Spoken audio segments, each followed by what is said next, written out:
Jangan lupa klik subscribe and klik tanda loncengnya juga.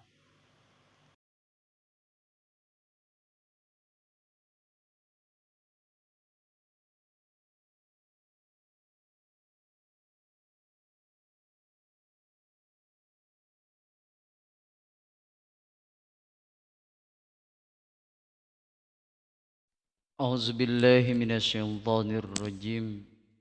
Bismillahirrahmanirrahim. Assalamualaikum warahmatullahi wabarakatuh.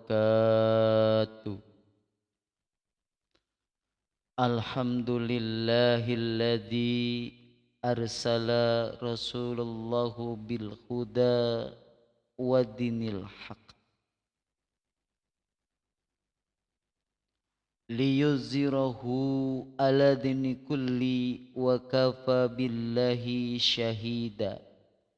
Ashhadu an la ilaha illallah wa ashhadu anna muhammadar rasulullah. Allahumma salli ala sayyidina Muhammad wa ala alihi wa sahbihi ajma'in. Allahumma lakal hamdu wa ilaikal mustaka wa antal musta'an la hawla wa la quwata illa billahil aliyyil azim. Allahu nurus samawati wal ar, Allahu nurus samawati wal ar, Allahu nurus samawati wal ard. Subhanallahi wa bihamdihi adada khalqi wa ridha nafsi wa jinatal arsi wa midada kalimatihi, amma ba'du. Alhamdulillahi rabbil alamin.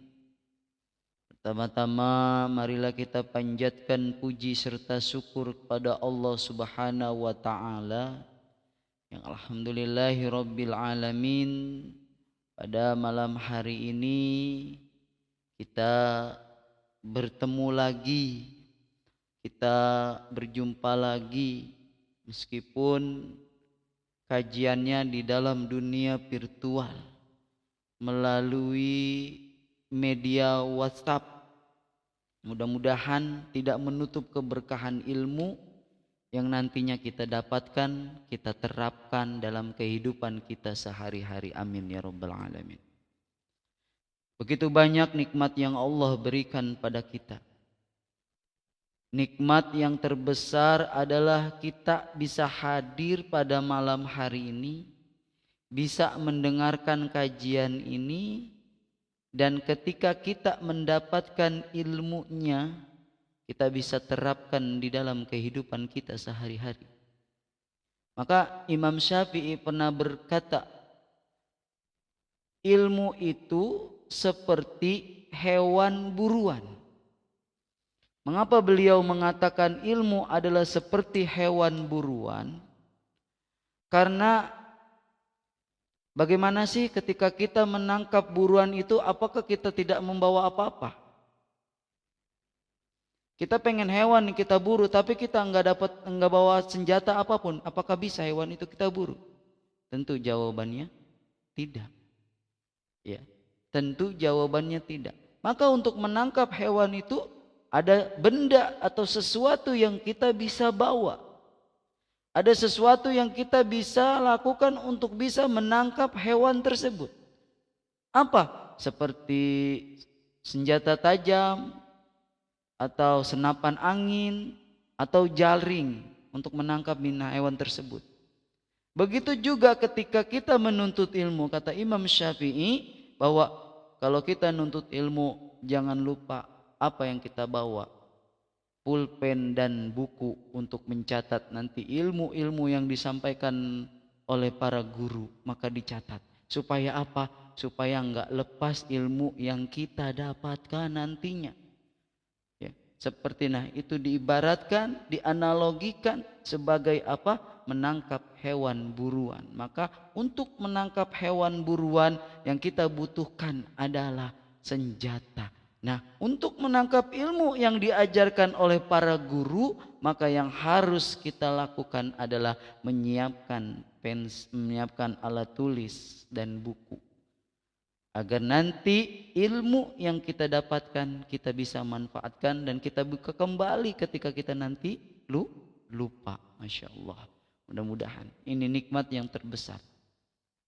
Selawat riding salam marilah kita curahkan kepada junjungan kita baginda Nabi Muhammad sallallahu alaihi wasallam.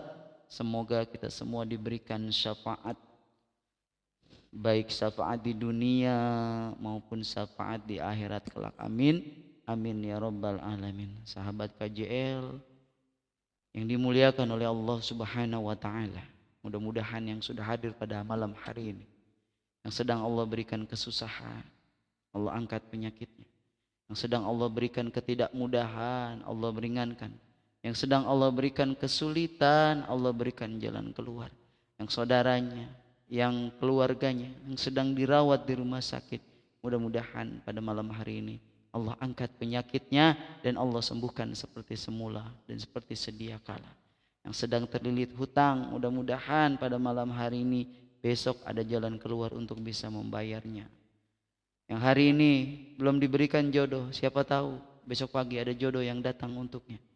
Yang hari ini sang pejuang garis 2, mudah-mudahan pada malam hari ini Allah kabulkan, Allah berikan keturunan yang baik-baik. Amin amin ya rabbal alamin. Alhamdulillahirabbil alamin. Sahabat KJL yang dimuliakan Allah Subhanahu wa taala. Tema kita pada malam hari ini, kita belajar dari sebuah kisah diciptakannya nafsu. Ternyata nafsu itu adalah makhluk yang Allah ciptakan juga. Memang kita nggak sadar, kita ini di dalam diri kita ini ada nafsu yang nggak bisa kita hilangkan. Ya, maka nanti nafsu itu dibagi menjadi 7. Nafsu itu nanti dibagi menjadi 7 bagian. Yang pertama itu adalah nafsu amarah nanti. Ada nafsu amarah, lawana, mulhama, mutmainah, ada radliyah, ada mardliyah, dan yang ketujuh adalah nafsu kamilah. Nanti golongan mana nih kita terdalam nafsu yang ada di dalam diri kita? Apakah nafsu amarah, apakah nafsu lawana, apakah nafsu mulhama dan lain sebagainya. Maka nafsu itu adalah makhluk yang diciptakan oleh Allah. Yang harus kita lakukan adalah bagaimana caranya mengendalikan nafsu ini. Dia tidak bisa dihilangkan. Dia tidak bisa lain sebagainya. Dia hanya bisa dikendalikan. Maka di dalam satu hadis sebagai pembuka kajian kita pada malam hari ini, di dalam hadis Al-Bukhari nomor 6114, di situ dikatakan bahwa orang yang kuat bukan orang yang banyak mengalahkan, atau orang yang kuat bukan orang yang banyak mengalahkan orang dengan kekuatannya. No. Orang yang kuat hanyalah orang yang mampu menahan dirinya di saat dia marah. Bisa enggak? Bisa enggak ketika kita dihina enggak marah? Bisa enggak? Bisa enggak ketika harga diri kita dijatuhkan kita enggak marah? Bisa enggak? Belajar dari Rasulullah Sallallahu Alaihi Wasallam ketika di Taif hampir bercucuran darahnya, ya. Ketika di Madinah tidak lagi Rasulullah berdakwah, tapi di sini sudah main fisik. Rasulullah ditampaki oleh batu sehingga berdalahlah pelipisannya. Lalu apa yang terjadi? Maka turunlah malaikat Jibril kepadanya, wahai Rasulullah, apapun yang kau minta pada hari ini, aku akan kabulkan apa yang kau pinta. Jangankan untuk mengangkat gunung yang ada di sana kutimpa ke pemukiman itu yang melukai dirimu. Cukup engkau perintahkan aku apa yang harus aku lakukan. Apa jawaban Rasulullah? Apakah Rasulullah marah? No. Ketika dia dihina, waduh, kalau sekelas kita yang mempunyai nafsu, apa yang kita lakukan? Marah-marah pasti. Ya, dasar nih manusia. Gua mau dendam nih yang kayak begini nih. Tidak dengan Rasulullah. Rasulullah begitu apa? Tidak usah wahai Jibril. Tidak usah. Kata Rasulullah. Mereka begitu. Mereka berbuat demikian karena mereka belum tahu. Justru inilah aku berdakwah untuk mereka. Lembutnya Rasulullah. Bijaksananya Rasulullah. Ketika marah, dia tidak marah balik dan memuncak kemarahannya. No. Coba kalau kita lihat berita sekarang ini, sahabat. Berita-berita di televisi atau kita sering scroll TikTok. Begitu banyak terjadi peristiwa-peristiwa yang dimulai hanya satu hal yang kecil, menimbulkan api kemarahan, berujung pada apa? Berujung pada kematian. Dia tidak bisa mengontrol emosinya, dia tidak bisa mengontrol kemarahannya, maka terjadilah orang tua membunuh anaknya membunuh orang tuanya, saudaranya membunuh saudaranya, kakaknya membunuh adiknya. Karena tidak ada controlling amarah di dalam dirinya, dia sudah terbakar, amarahnya sudah meledak sehingga gelap mata setan yang merasukinya. Insya Allah, bisakah kita menerapkan telahan ini? Dia mampu mengalahkan orang sekuat apapun, tapi mampu enggak dia menundukkan amarahnya ketika dia marah? Nah, ini yang harus kita pelajari. Ini yang harus kita terapkan di dalam kehidupan kita sehari-hari. Ketika kita dicaci, ketika kita dihina, marahkah kita? Langsungkah menjawab kemarahan itu kepada orang lain? Coba tanya hatimu, coba tanya dirimu. Sahabat KJL yang dimuliakan oleh Allah Subhanahu wa taala. Nafsu hanya bisa kita kendalikan, tapi tidak bisa kita hilangkan. Rasulullah Shallallahu alaihi wasallam bersabda, tidaklah beriman salah seorang di antara kalian sampai ia menundukkan hawa nafsunya untuk tunduk pada ajaran apa yang aku bawa, kata Rasulullah. Ini. Jadi bagaimana caranya kita bisa menundukkan hawa nafsu kita? Belajar tadi kisah di Thaif ketika Rasulullah Shallallahu alaihi wasallam sudah ditimpahi oleh batu, sudah bermain fisik. Dakwanya bukan dakwah main-main lagi nih Rasulullah. Ya. Rakyat setempat di Thaif sudah menggunakan fisik, kekerasan. Medianya batu yang dia gunakan. Ya, Masya Allah, hati-hati. Maka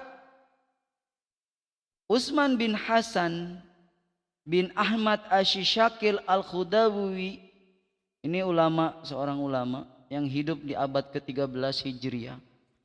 Pengarang salah satu kitab Durratun Nasihin. Mungkin kita benar dengar ya, kitab Durratun Nasihin. Meriwayatkan bahwa sebelum Allah menciptakan akal dan nafsu. Jadi Allah ini menciptakan akal dan nafsu ini. Makanya kita kita tidak bisa menghilangkan hawa nafsu yang ada di dalam diri kita. Kenapa? Dia hanya bisa ditundukkan, dia hanya bisa dikendalikan. Dengan apa dikembalikannya? Maka adanya nafsu pasti adanya akal. Ya, maka di dalam kitab Darratun Nasihin bahwa sebelum Allah menciptakan akal dan nafsu, ini yang dihendakkan di dalam dirinya Nabi Adam. Jadi sebelum Allah menciptakan nafsu ini, akal dan nafsu ini, yang nantinya diletakkan di dalam dirinya Adam, Allah terlebih dahulu menguji keduanya.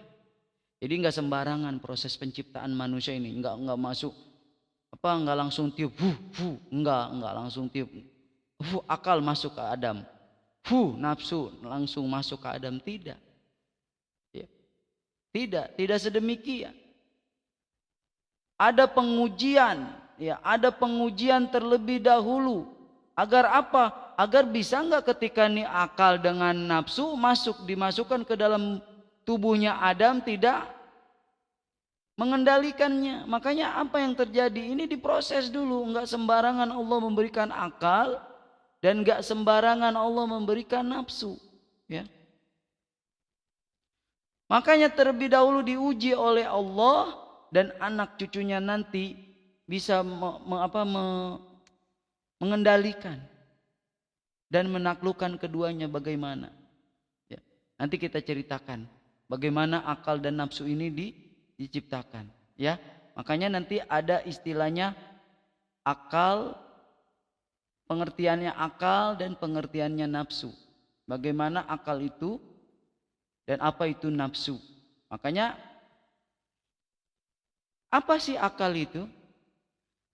Kata akal berasal dari dalam bahasa Arab, al-aql. Kata al-aql ini kalau kata orang-orang nahwu, kata orang-orang tasawuf adalah masdar dari kata aqala. Ya, atau aqala yaqilu aqlan. Yang maknanya atau yang artinya fahima wa tadabbarra. Yang artinya dia paham, tahu, mengerti.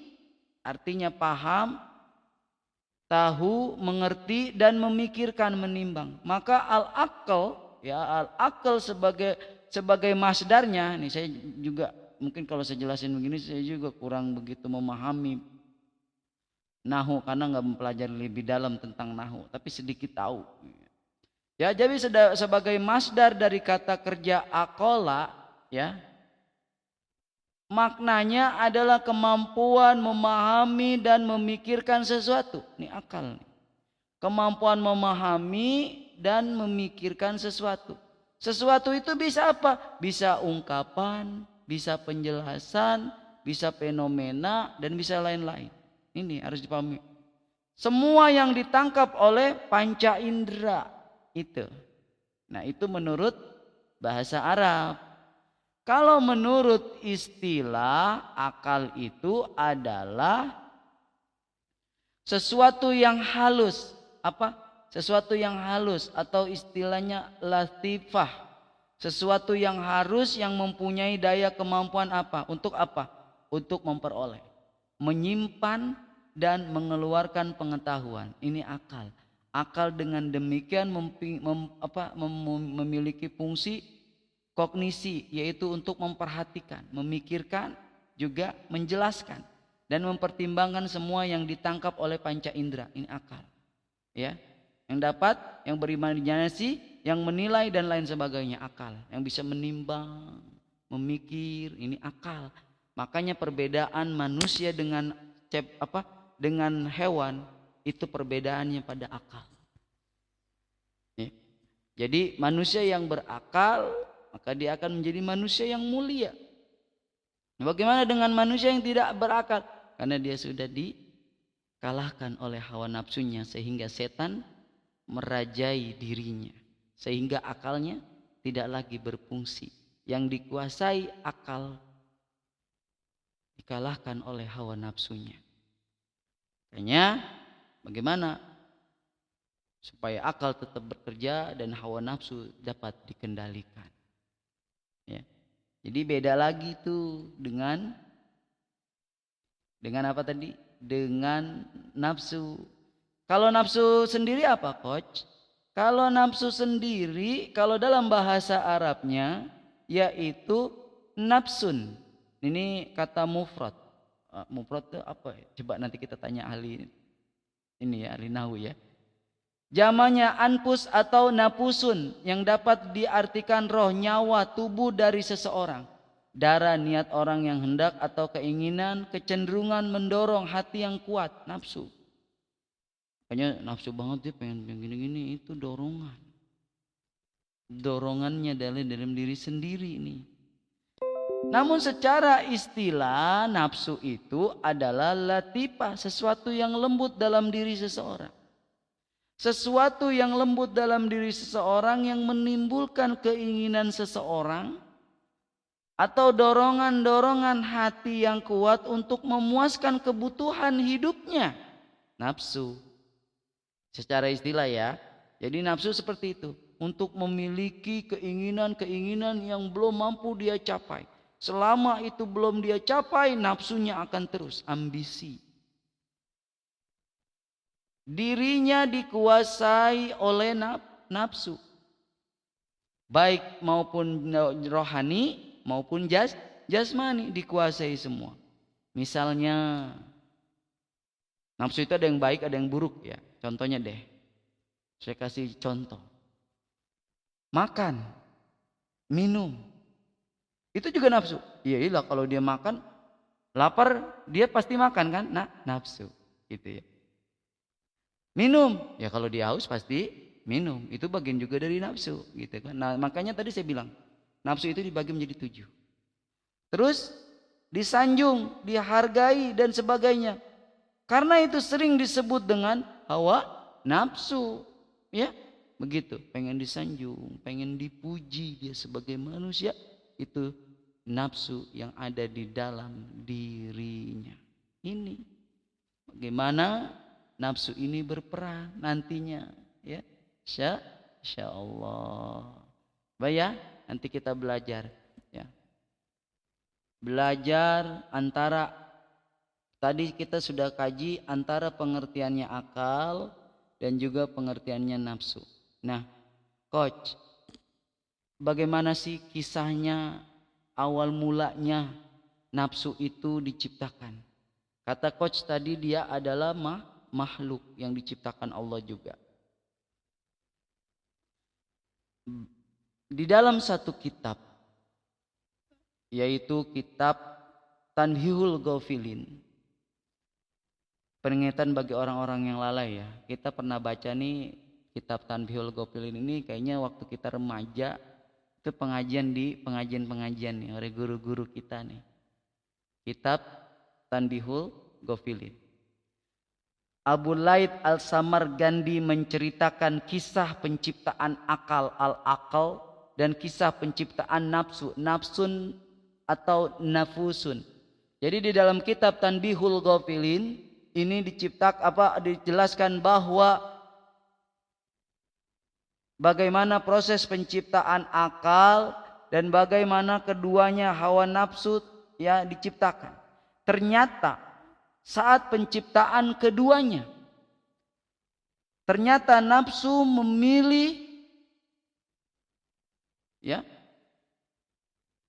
Jadi nafsu itu lebih memilih atau nafsu itu memiliki karakter yang degil, yang keras dan membangkang kepada Allah Ta'ala. Ini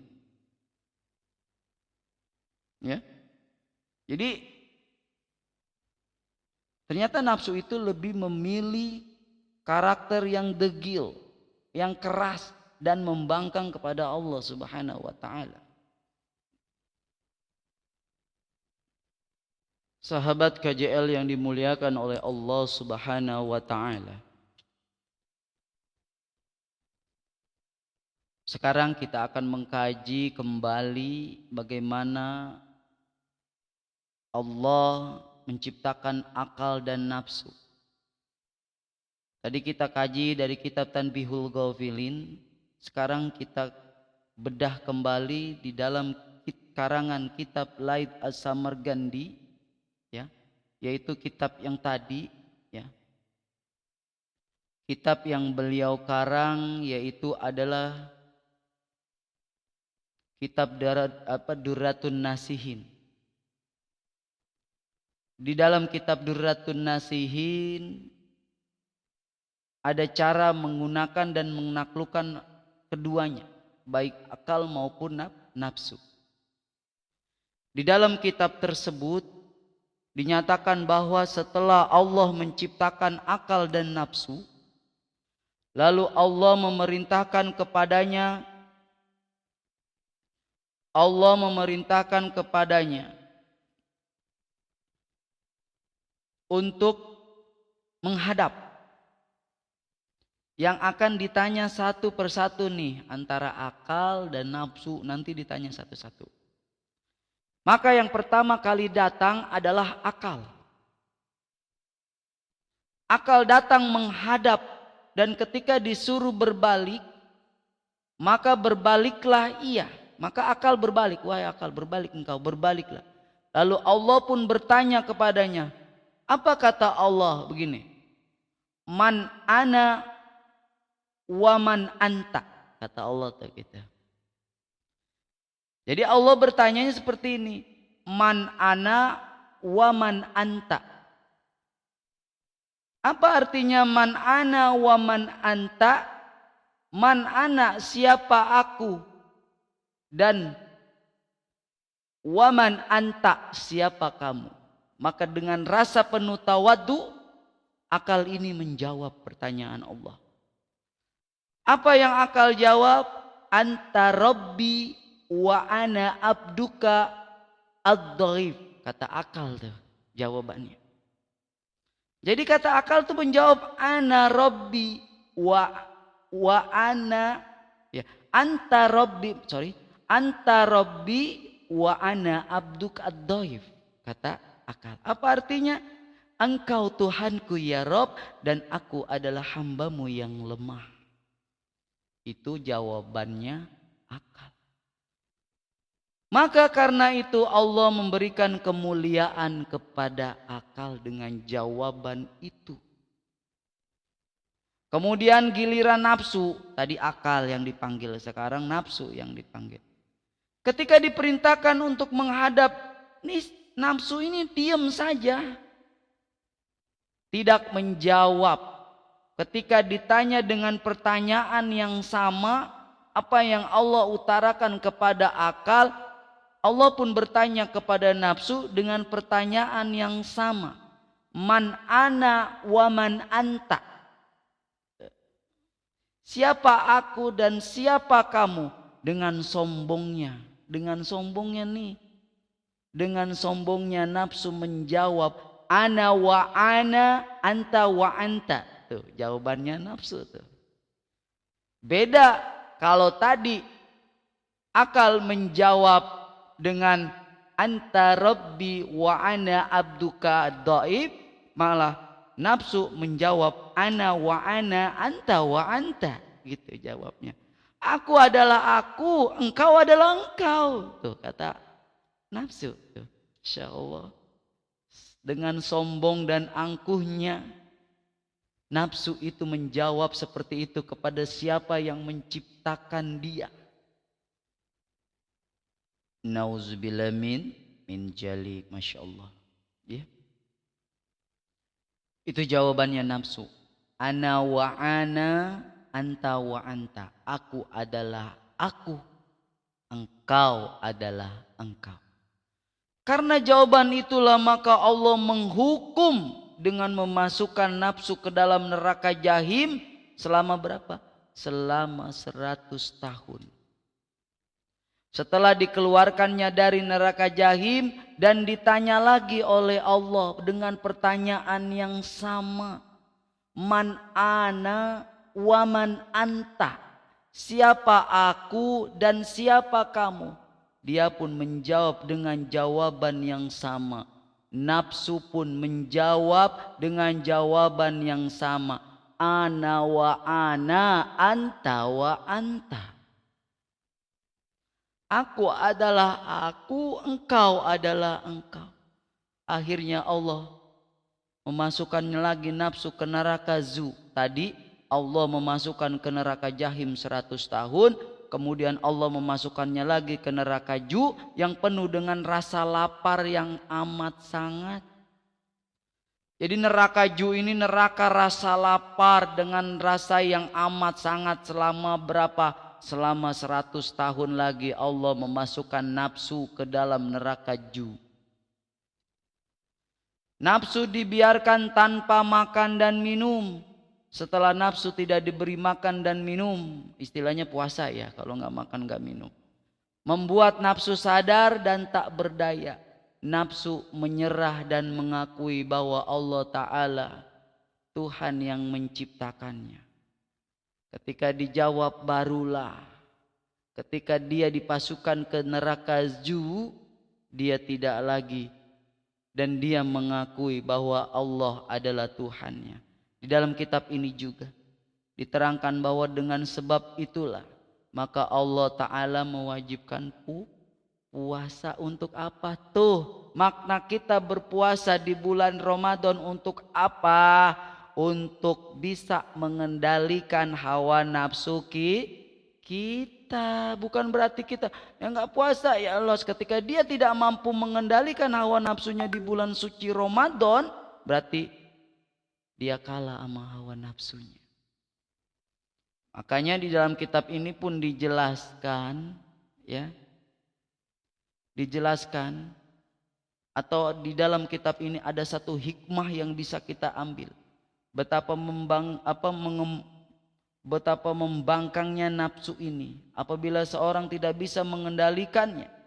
Apabila seorang tidak bisa menundukkan nafsunya, maka dia akan mendapatkan kerugian yang amat besar. Berapa banyak para pejabat yang haus akan kekuasaan karena mengikuti hawa nafsunya. Al-Imam Al-Ghazali di dalam kitab Ihya Ulumuddin berkata, kebahagiaan adalah ketika seorang mampu menguasai nafsunya. Kesengsaraan adalah saat seorang dikuasai oleh nafsunya. Maka tadi di awal prolog saya jelaskan, nafsu, mengenai nafsu, Rasulullah bersabda, tidaklah beriman salah seorang di antara kalian sampai ia menundukkan hawa nafsunya untuk tunduk pada ajaran yang aku bawa. Maka dari kisah, dari kitab yang kita petik di dalam kitab Dauratun Nasihin ini dijelaskan seperti ini. Bahwa salah satu cara untuk menundukkan hawa nafsunya, perbanyaklah puasa. Dengan puasa, mudah-mudahan sedikit demi sedikit kita bisa melerai hawa nafsu kita. Makanya orang-orang yang enggan berpuasa, coba cek nafsu dan hawa nafsunya. Masya Allah, mudah-mudahan kita termasuk orang yang mampu mengendalikan hawa nafsu kita. Amin, amin ya rabbal alamin.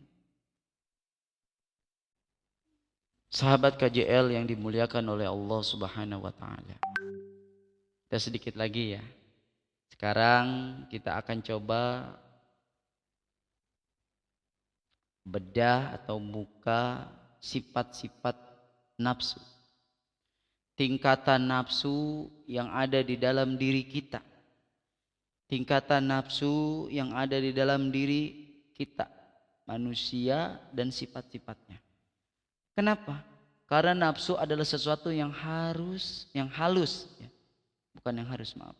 Sesuatu yang halus yang terdapat dalam diri seorang sebagaimana akal, ruh dan sirri. Namun keempat komponen yang berkaitan dengan antara satu dan yang lainnya. Nafsu adalah keinginan seseorang terhadap sesuatu. Nafsu tidak dapat bergerak tanpa bantuan dari hawa. Nah, makanya ada hawa nafsu. Nafsu tidak akan bergerak tanpa bantuan dari hawa. Dalam ilmu tasawuf, nafsu terbagi dalam beberapa macam. Makanya Syekh Muhammad Imam Al-Nawawi Al-Bantani di dalam kitab Qatar Al-Ghaith, ya, nafsu terbagi menjadi dalam 7 martabat tinggi. Sekedar tahu aja nggak apa-apa ya.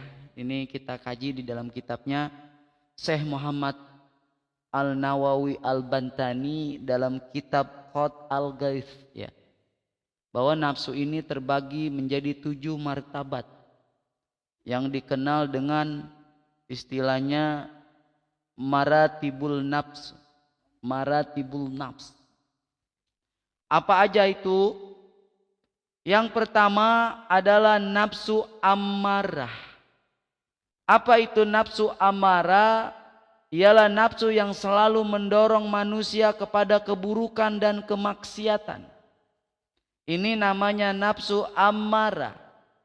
Nafsu yang mendorong kita untuk melakukan keburukan dan kemaksiatan. Nafsu ini sering menguasai diri dengan apa? Dengan satu.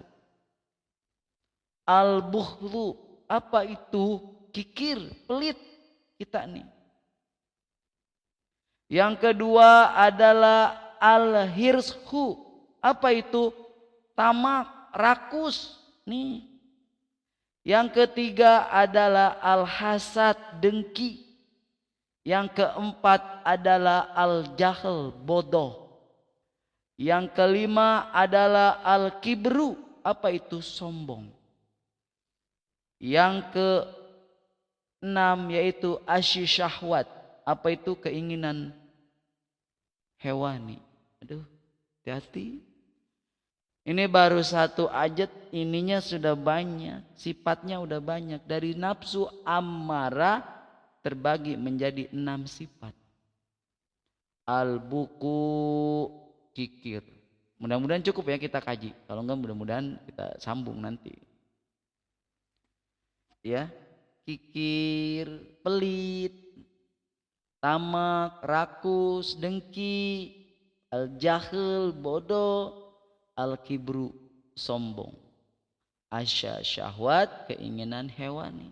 Insyaallah ini baru satu, nafsu ammarah.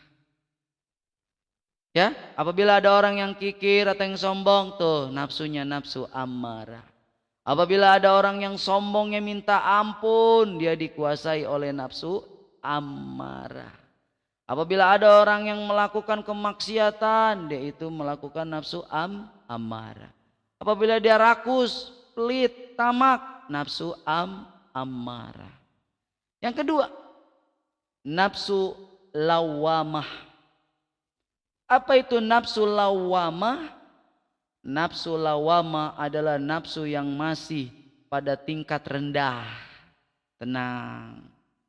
Nafsu yang masih golongan tingkat rendah yang yang dicela oleh syara. Tempatnya ada di mana? Tempatnya ada di kolbu, ada di hati. Tempatnya ada 2 jari di bawah dada sebelah kiri. Tuh, adanya. Di mana? 2 jari di bawah dada di sebelah kiri. Sifatnya apa nih? Sifat lawana ini, nafsu lawana ini. Nafsu lawana yang pertama adalah al-laumu, yaitu mencela. Kita sering mencela orang. Nafsu lawana. Yang kedua al-hawa, bersenang-senang. Setiap manusia pasti bersenang-senang. Ya. Nggak ada yang nggak bersenang-senang. Yang ketiga al-makru, menipu. Banyak orang yang nipu. Yang keempat al-ujbu. Apa itu? Bangga diri. Wah, hebat.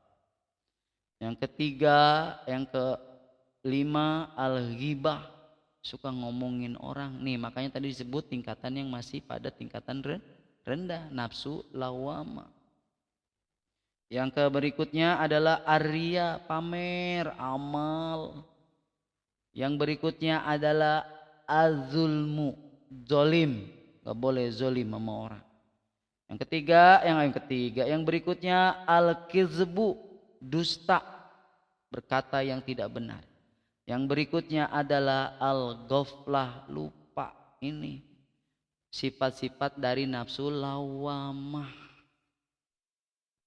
Ya. Yang berikutnya adalah nafsu mulhamah. Apa itu nafsu mulhamah? Kita 3 aja ya. Kita 3 aja, nanti kita berikutnya kita kaji lagi. Ya. Jadi kita ketiga dulu, nanti berikutnya kita kaji ya, kaji lagi. Mudah-mudahan lain waktu ada ya buat nambahan ilmu kita. Nanti mudah-mudahan minggu berikutnya kita sambung dengan sifat-sifatnya yang lain. Jadi bisa kita kaji. Kita bisa kaji yang ini. Ya, tadi kita sampai di sifat yaitu nafsu mulhamah. Nafsu mulhama ya ini adalah nafsu yang telah mendapatkan petunjuk Allah. Tuh. Tempatnya adalah arruh, tempatnya di 2 jari di bawah dada sebelah kanan. Sifatnya apa? Sifatnya yang pertama adalah as-sakhwa, murah hati. Pemurah, tidak sombong. Ini sifat mulhama. Terus sifat al-qanaah, merasa cukup. Ini apa yang dikasih Allah cukup. Yang ketiga adalah al-hilmu, murah hati juga. At-tawadu, rendah hati. Yang berikutnya at-taubat, taubat atau kembali kepada Allah. As-sabru, orang yang sabar. Kemudian yang berikutnya adalah at-tahammul, bertanggung jawab. Ini adalah sifat-sifat nafsu mulhama, ya. Insyaallah ini yang memang yang harus kita pahami, nafsu-nafsu ini, ya. Ya. Jadi itulah 3 nafsu, yang sisanya nanti kita kaji di jadwal berikutnya. Mudah-mudahan kajian ini kita bisa bermanfaat buat kita. Ya, begitu dahsyatnya nafsu yang Allah ciptakan. Kita tidak bisa menghilangkan nafsu, tapi kita bisa menundukkannya dan kita bisa mengendalikannya. Masya Allah. Ya, inilah nafsu. Yang belum kita kaji adalah yaitu nafsu mutmainah, nafsu radliyah dan nafsu mardliyah. Kemudian yang terakhir adalah nafsu kamilah. Nyampe enggak nih nanti kita ke nafsu yang 7, nafsu kamilah. Nafsu apa itu nafsu kamilah? Nafsu yang sudah sempurna, kamil sempurna. Nafsu kamilah tempatnya di mana? Adalah al-akhfa, artinya sangat samar. Tempatnya ada di tengah-tengah dada dan meliputi apa? Wah, ini udah tinggi tingkatannya nafsu kamilah ini. Yaitu dia sudah ilmul yakin, ainul yakin, dan hakul yakin tingkatannya. Tingkatan nafsu yang ke-7 ini adalah Masya Allah, orang-orang yang sudah Masya Allah, ya, udah ilmul yakin, ainul yakin, sama hakul yakin. Tingginya udah tinggi. Mampukah kita menguasai nafsu kamilah ini? Karena nafsu kamilah itu adalah nafsu yang sudah sempurna, yang sudah kamil. Ya, yang sudah kamil, yang sudah sempurna. Di mana letaknya? Di tengah-tengah dada dengan sifat yang 3. Ainul yakin, ainul yakin, dan hakul yakin. Ya, mungkin kita nyampe nggak ke tingkatan ini? Mungkin para wali kali ya, gitu ya. Insyaallah. Terima kasih yang sudah mendengarkan kajian ini sampai malam ini. Mudah-mudahan ilmunya bermanfaat, kita terapkan sekiranya kita paham, mengerti, dan kita bisa mengendalikan hawa nafsu yang Allah ciptakan ini, baik akal dan nafsu yang Allah ciptakan, kita mampu mengendalikannya. Mudah-mudahan kajian ini kita bisa terapkan dalam kehidupan kita sehari-hari, sekiranya kita bisa mampu mengendalikan nafsu kita. Kalau ada pertanyaan silakan japri langsung di WA saya, insya Allah kalau ada yang mampu saya jawab, saya akan jawab. Kalaupun tidak ada yang bisa saya jawab, saya akan nyari referensi dengan referensi yang akurat. Mudah-mudahan. Akhirul kalam, saya tutup kajian pada malam hari ini dengan membaca Alhamdulillahirabbil alamin. Semoga kita diberikan keberkahan pada malam hari ini. Assalamualaikum warahmatullahi wabarakatuh.